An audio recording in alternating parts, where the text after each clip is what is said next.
Welcome to Hangxiety with Lisa T. I'm so glad you are joining me on my morning anti-anxiety routine as I dissect whatever issues or news stories from around the world and in space happen to be inhabiting my brain on that particular day. I'm Lisa Timmons, or Timmons Lisa, depending on how you know me, and I like to listen to soothing elevator music while processing some of the most absurd, terrifying, celebrity-obsessed, full-blown late-stage capitalism, climate change, disaster-based news you can possibly imagine, while also narrating over it in a gently informative, classic radio-style DJ voice because, hey, sometimes you just need to hear it that way. Welcome to Hangxiety with Lisa T. You guys, today's episode is entitled Mexican Congress Broadcasts Non-Human Mummy Claims and Top Pentagon UFO Official Calls It Quits. Yeah, I'm diving right into it. With no lack of earth-shattering news this week, it's pretty shocking that something could grab a hold of my attention and take primary focus the way that these Peruvian mummies in Mexico have once again done. And yet, here we are. Also, I know I'm late on getting this episode out, which I do want to acknowledge, but I have some cool career stuff that I'm working on that will hopefully sooner rather than later help alleviate my financial situation. So that's how I fell behind a bit. But also, to be fair, this is some pretty out there news, so I was understandably processing. Last week, I talked about the concept of ontological shock and critical thinking skills. And I want to continue using that lens to discuss the 3.5-hour-long hearing that took place earlier this week before Mexican Congress regarding a series of mysterious Peruvian mummies. My motivation for this, much like the situation in Palestine, I've been struggling to find neutral, comprehensive mainstream media coverage of the event. Therefore, sifting through what articles I could find, I challenged myself to, number one, watch the hearing myself to get a firsthand impression of the information being delivered and the perceived veracity of the speakers. Number two, read through all articles that I could find, specifically about this second hearing, to see what details were actually covered in these news outlets and which ones were left out of the discussion completely. And finally, do at least some cursory research on the speakers testifying to get a sense of what their motivation could possibly be for either misleading the public or genuinely telling the truth. Questions to ask myself. What are the stakes behind this decision for each of these individuals to tell the truth? What are the consequences if they are lying? What could possibly be stood to gain from misleading the public? Is it plausible that this wide variety of witnesses in various professional fields of expertise have taken such great pains to corroborate this unprecedented presentation to a national government's legislative body with the whole world watching?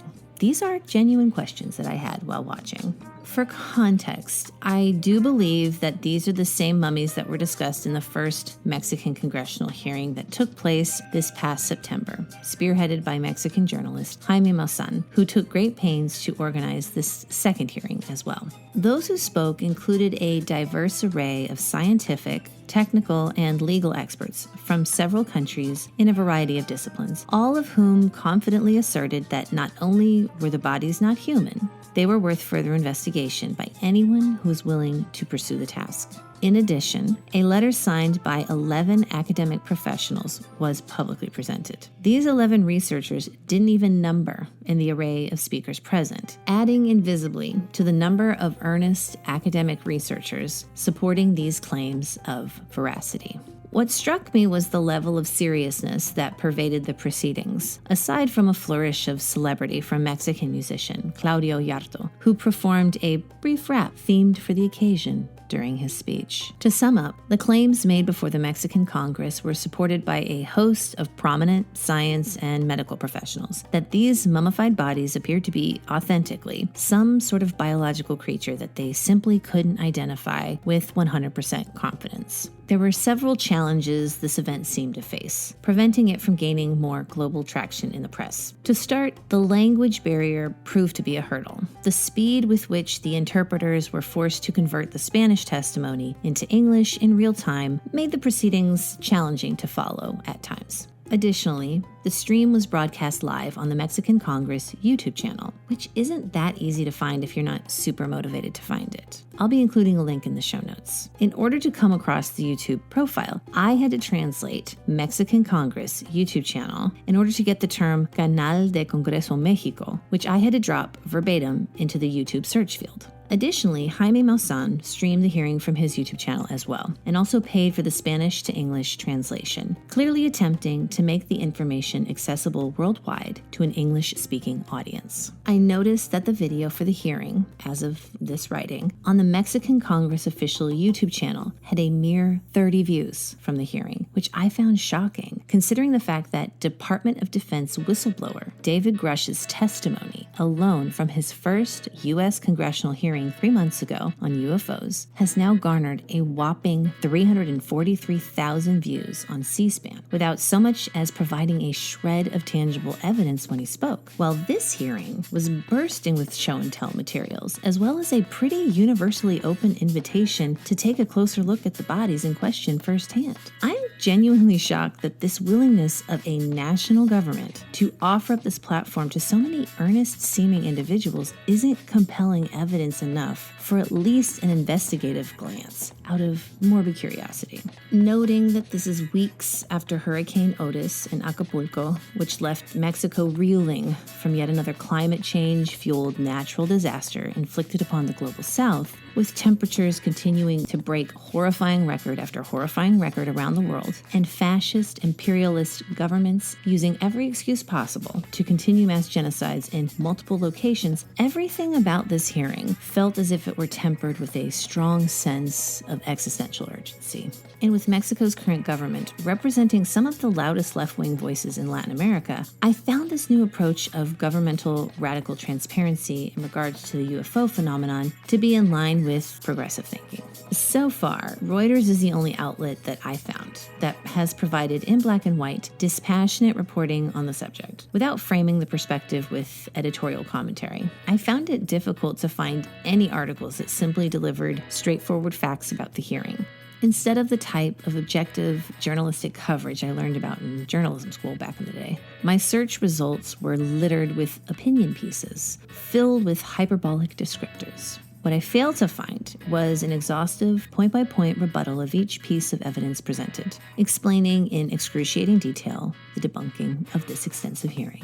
That's why I say, thank God for Christina Gomez. One of my favorite UFO YouTubers, Christina Gomez, popped up in my YouTube subscription feed earlier this week, alerting me that she was covering the hearing live. So I got to jump in and watch it along with her and her co-host, Jimmy Church from Fade to Black Radio. I'm including all the YouTube links down below, including Christina's approximately hour-long review of the hearing, the main source of a lot of the details, I'm providing in this episode. So, I'm going to start by giving a rundown of the hearing and list of speakers, a general sense of what they presented in chronological order, sort of like a bullet point fashion. Mexican congressional hearing, Tuesday, November 7th, 2023. We start with legislator Sergio Gutierrez chairs a second UFO hearing in the Chamber of Deputies landmark public hearing on UFOs. So, we start with some pre-commentary. Everybody's making nice at the beginning of these kinds of meetings if you've ever attended those. And Mexican legislator Sergio Luna. So then, we have an introduction into the hearing, and the theme of his speech, this legislator's speech, is sharing opinions and ideas and championing transparency from the government, really emphasizing the accessibility of information to the public and really sort of implying a cooperation between governmental, scientific, and academic institutions. That's really the energy that his speech was giving. And basically, it really felt to me like this is a political representative who is offering up an open conversation with the public at large about the subject. So after that, the man of the hour, this Mexican journalist Jaime Maussan, gets up to speak. So he starts by thanking the university in Ica, Peru. A lot of the academic researchers who were providing information were coming from this university. So clearly, there's a good relationship. And it's very interesting because just to note at this point, as Christina did in her coverage of this, that days before the hearing, Jaime took to Twitter to announce that he had big surprises. And genuinely, I can say that he did not disappoint. Whether or not you choose to believe the fact that we're seeing these claims being made in a government-sanctioned meeting is just, mind-blowing to me. So Jaime mentioned that multiple mummies have been found in the same area of Nazca, Peru, and also explains that excavations are still underway to see if they can't find more.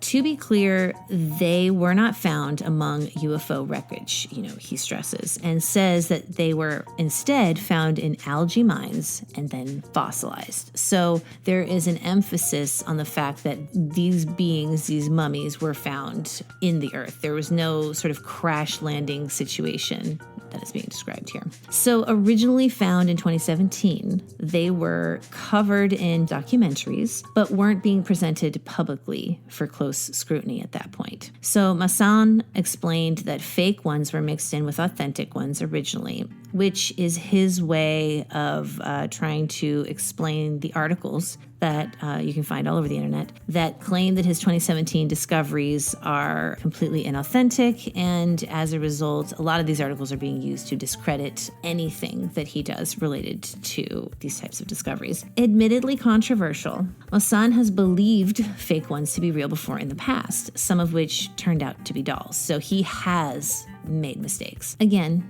as a counterpoint, I do feel that this public offering to allow researchers to examine the purported bodies acts as a pretty compelling argument that he's confident in his physical evidence this time around. So then we hear from a Mexican air traffic controller, Jesus Angel. And he represented one of the few speakers at the hearing who didn't have a doctorate. So this is someone coming in with a set of technical skills, but not necessarily coming from an academic perspective, more of an on-the-job perspective. He shared his overall experience, and then Christina sort of paraphrased what he said as, "A lot of people in my field are encountering these really weird things."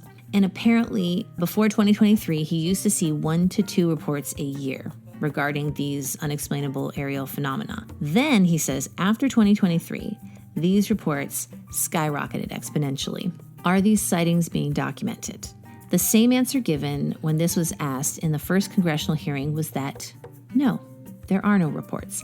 There's no data, speaking to the potential desire and need to start collecting such data in an official capacity. So, again, we're seeing a lot of these speakers are echoing a lot of the same sentiments of wanting transparency on both sides, which I find very interesting. Okay, so then after that, the air traffic controller speaking, we segue into the air traffic control audio encountering UFO. So, at this point, there's an audio recording and 3 videos which are shared. And, there's not that much information given aside from the location and year when it comes to this media, but I'll tell you what they showed. There's the UFO video in China from 2021, and there is UFO video in Colombia in 2023.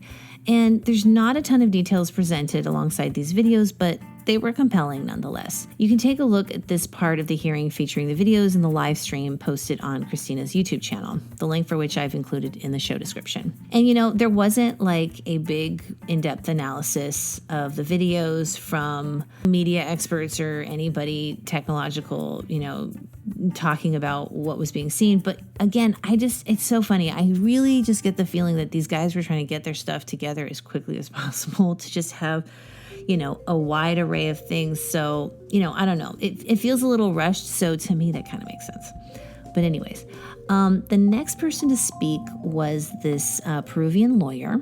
Rafael Arcángel Berrocal Ramos. So Ramos didn't have a lot of sexy information to bring to the table, but he did address a legal perspective, which I thought was interesting. His testimony brought nothing substantive in terms of information specifically relating to the mummies. However, he did share his perspective that there need to be legal loopholes to accommodate this scientific research. He emphasized that everyone doing this research has been very courageous and was very gracious to those speaking, re-emphasizing a need for scientific research to work hand in hand with the law, not wanting to lose transparency to the claim of a, quote, national security threat that would lock this information behind the dreaded classified label, never to be shown to the public for their own review of the evidence presented. It should be noted that this was a common theme among each speaker, a seemingly earnest expression of genuine appreciation for the bravery everyone testifying was displaying by going public and on the record with their claims. So, as a preface, Christina did point out that the research paperwork, white papers, or anything concrete to be peer-reviewed has yet to be widely distributed and scrutinized. Again, my perception is that there's a general feeling of urgency in the way these hearings are being scheduled. Then we are presented with Peru University's results on the bodies.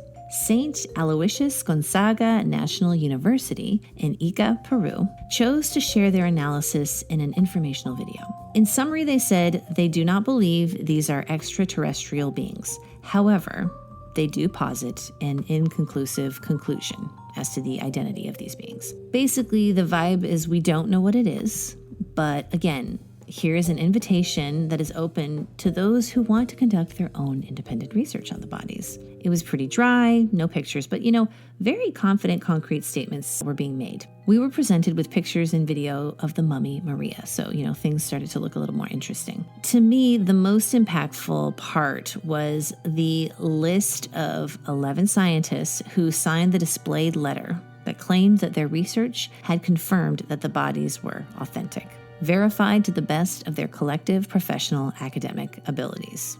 After that, we hear from the French investigator of Incari Institute in Peru. Pierre, a Frenchman speaking in Spanish, said that he came to believe over the course of his years-long professional research of these bodies that they were in fact authentic.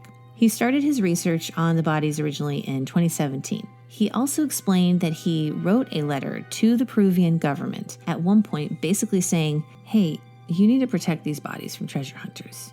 The Peruvian government didn't address the issue, however, and it sounds like several bodies were consequently mishandled. He staunchly declared that these particular bodies were legitimate, mentioning that the small bodies could potentially have reptilian DNA, citing the eggs found inside. In 2019, he was convinced to hand the bodies over to the university for analysis, opening up the resulting discussion to those scholars in Peru. Mexican singer Claudio Yarto. This was a change in tone for sure, adding a more artistic or philosophical interpretation of the proceedings. Yarto discussed his own personal anecdotal experiences that chronicled some unexplained encounters. This added some showmanship to the proceedings, the likes of which Jaime Maussan appears to enjoy. However, I believe it's this flair for the dramatic that might sometimes get in the way of Maussan's message. Then again, this could perhaps be him taking a note from Blink-182's Tom DeLonge by attempting to leverage a celebrity element, possibly hoping to generate popular curiosity. The next expert to testify was Peruvian forensic scientist Dr. David Willie Ruiz Vela. So this guy is a plastic surgeon who does cosmetic surgery, aka the people who brought you the creature also known as Kylie Jenner. I mean, quite honestly, who would you approach to help you create a hyper-realistic fake alien from the inside out?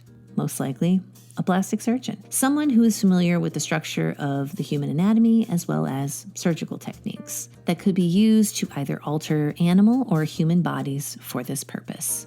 And Dr. Vela is not only a plastic surgeon, he boasts an impressive overall medical background, appearing very credible and authentic from my perspective. Like all the other speakers, Dr. Vela was very confident in his assertion that the creatures were intact and authentic.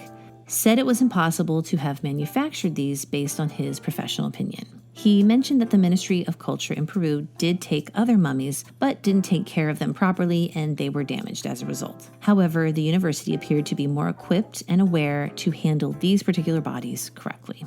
From there, we hear from Argentine scientist Dr. Celestino Piotti. He echoes the sentiment that the mysterious creatures are decidedly non-human based on his professional opinion. His claims are probably some of the most speculative, identifying the creatures as some sort of, quote, us from the future. He referenced the scientific method heavily throughout his presentation. Christina and her co-host interpreted that he wasn't necessarily claiming that these were time travelers per se, but instead posed the possibility that we could eventually evolve into these creatures. And then this is a direct quote from him. "If you are not using the scientific method, you are a danger to society," he cautioned in his speech. This guy was giving incredibly serious vibes. Next up is the Peruvian anthropologist, Roger Zuniga Aviles. So he offered, again, making another invitation to all academic researchers to study these bodies, and says that the skin is real and believes that this body was not assembled, emphasizing the 3 digits on each hand and foot, really pointing at those bones as looking unaltered and naturally forming that way. And this part's very interesting, is he says that the remnants of a liver was found. So organs, which is a really crazy thing to have preserved. And at one point he discussed salamanders and lung development. I believe this was a reference to the fact that it didn't appear that the creature had ribs, but once again, we're hearing these sort of like comparisons to potential reptilian animals that could be related to these creatures, so who knows. He claims that the eggs are eggs and not rocks, and drops a biologics bombshell, which I don't know if I've seen mentioned in any of the articles I came across. Says that a fetus was also found among these mummies, which is really interesting. So at that point, they showed a video of a lot of demonstration of the things I was just talking about, a lot of the evidence. And after that, stepping up was the Peruvian researcher, Edgar Martin Hernandez.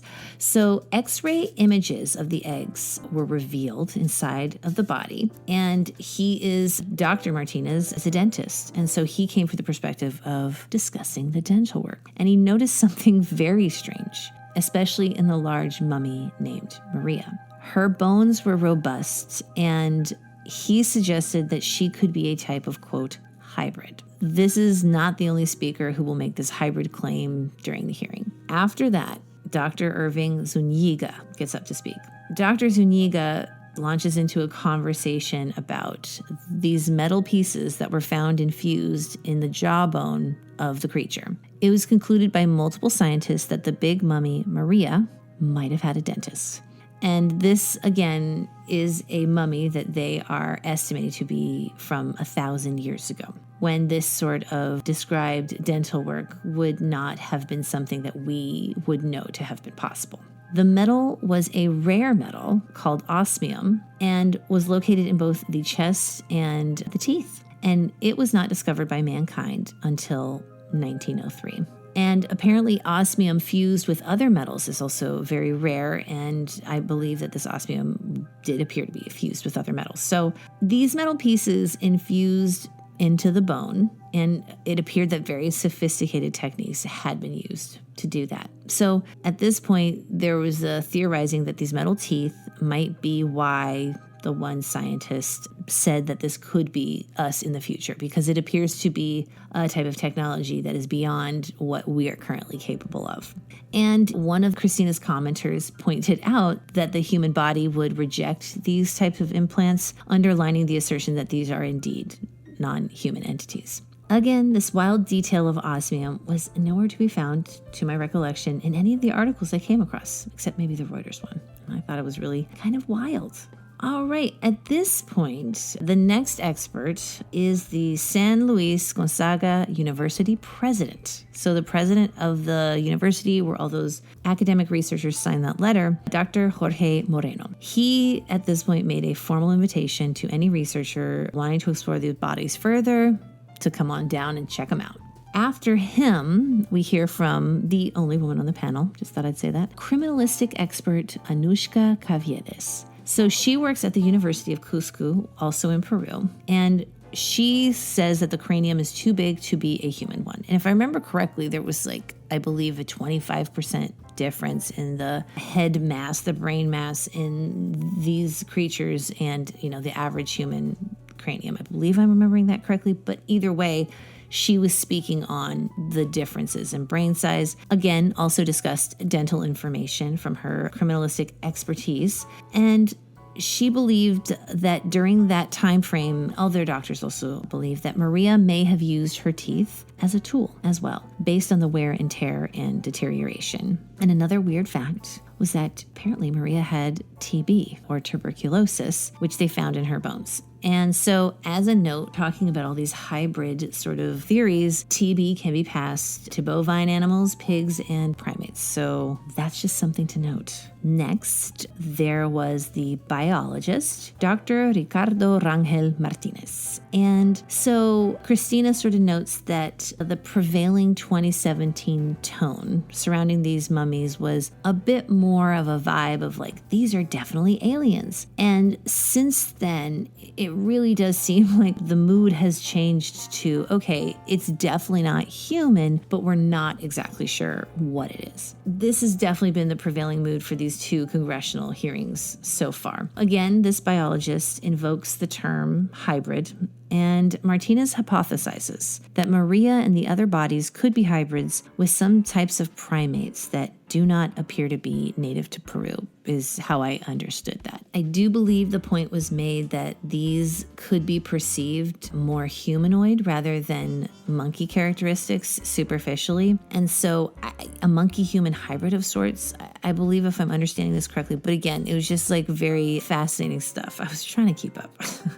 It was at this point that Christina mentioned the Anunnaki theory, prompted by this discussion of hybrids. So to quickly thumb up, this theory is that this non-human intelligent species known as the Anunnaki created humans in Sumeria or Mesopotamia. Taller than humans, they were described as gods by these Mesopotamians. And according to the lore, the Anunnaki created humans as free laborers in order to get them to harvest gold. If you're curious about this particular theory, then you can read the 1976 book, The 12th Planet, by author Zecharia Sitchin, who claimed that the Anunnaki were actually an advanced humanoid extraterrestrial species. And with the hearing wrapping up after a whopping 3.5 hours, the last speaker stepped up, radiologist Dr. Daniel Mendonça Visareta. I think that's how you say that. So he gave a very short speech, probably pooped after a long hearing. So this radiologist gave a pretty short speech because he was last and talked about x-rays, referencing the 3 fingers and really emphasizing his belief why these are authentic. The big takeaway from his testimony really was mostly about these fingers. And then closing statements, and there you have it. So in summary, wow.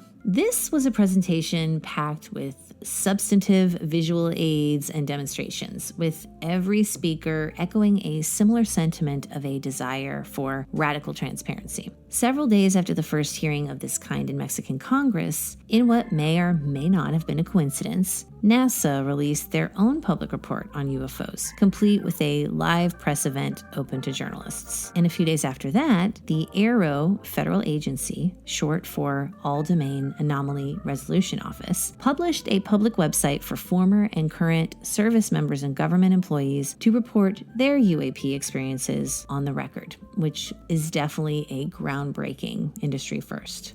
Sure enough, on November 7th, the same day as the second Mexican congressional hearing, I came across some major UFO news that was taking place on that day within the U.S. government. Sean Kirkpatrick, the Pentagon's head UFO investigator, the head of AARO, publicly announced plans to step down in December after only 18 months on the job.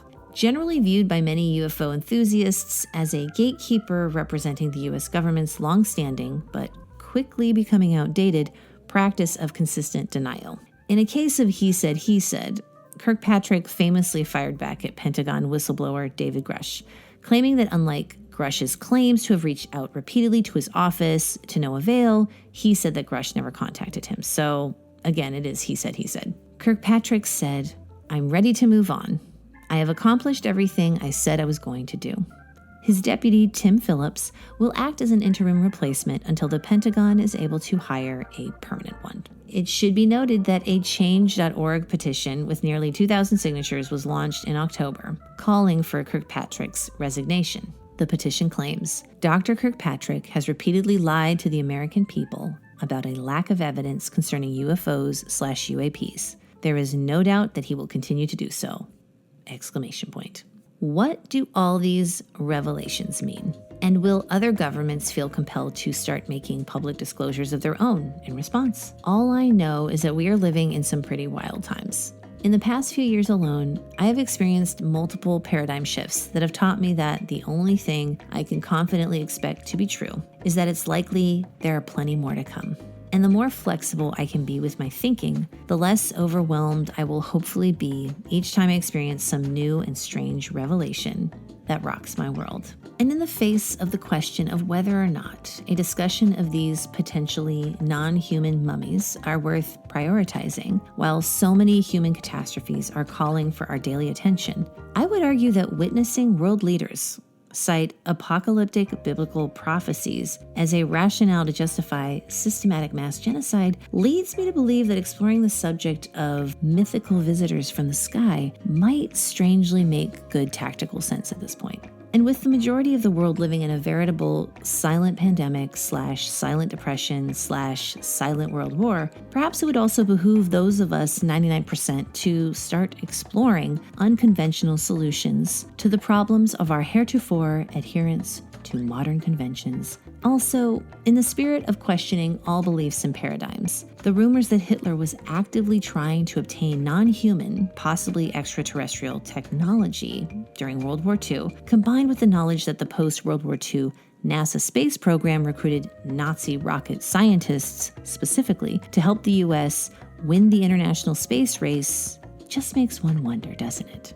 In the show notes, I'm also going to include a link to my podcast episode, Talk Shows Hiring Non-Human Mummified Writers Are Scabs Too, which covers the first Mexican congressional hearing on UFOs. I'm also including a link to the episode I did about David Grush's testimony entitled, Could Secret Government UFO Projects Pay for Clean Water in New Orleans? So, noodle on all of that, my friends, and until next time, have a great day. Make sure you relax and manage that anxiety. Thank you for joining me.